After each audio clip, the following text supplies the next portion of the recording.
Я Бейшебек Улуджаныбек. Вы знаете, я рос с мечтой стать лучшим спортсменом. Но я никогда не думал, что стану профессиональным тайским боксером.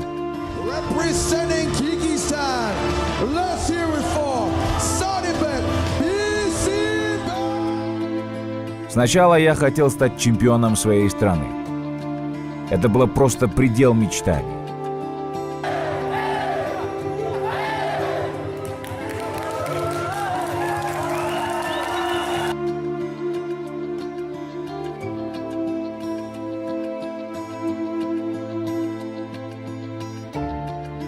Я выиграл все турниры страны и выездные соревнования. Все через силы, конечно.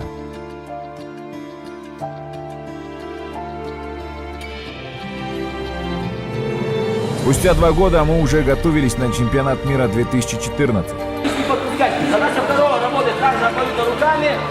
Открывает туда, куда ходит клинч. Все, клинч зашел, 2-3 удара, ответил и меняется. Понятно?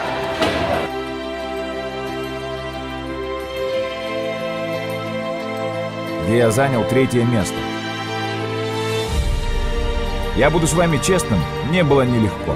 Хотя я часто смотрел бои чемпионата мира и был готов. После мы также тренировались и побеждали, как обычно. Я становился лучше. Через 2 года собрался еще раз на чемпионат мира 2016. В меня верила сборная страны, ровно так же, как и моя семья. И у меня опять 3-е место.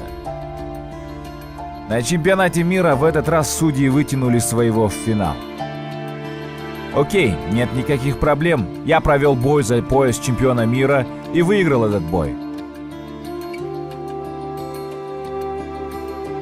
Но пояс одели проигравшему мне сопернику. Я чуть с ума не сошел на ринге. Да, это было со мной. После чемпионата мира я остался жить в Таиланде и продолжил свою тренировку в лучших клубах, как Сидио Тонг и Firetex. Оказавшись там, я поднялся еще на ступеньку выше. Слова как легенда, муай-тай, буакао и сэйн-чай стали привычными для меня, и это было неудивительно. Мы очень часто выступали вместе и даже были соперниками.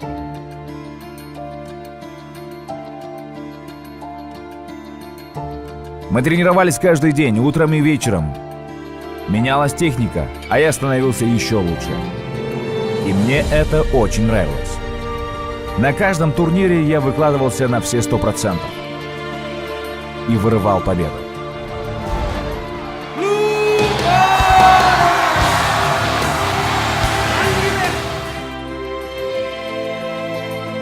Да, как всегда, бывали моменты, судьи вытягивали свои. Бывало так, что я проигрывал. Да, было дело. Те ребята были сильнее меня. Ведь я был лучшим, и меня ставили против лучших. У меня не было рейтинговых боев, как у всех, кто занимается в Таиланде. С первых дней я проводил бои с лучшими, и до сих пор это продолжается.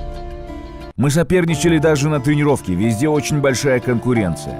Я не был готов к этому. Вы знаете, когда ты был вне конкуренции, и тебе все говорили, ты лучший в стране, лучший на чемпионате мира, и ты привык побеждать. Ты действительно считаешь себя лучшим. Я не умел проигрывать.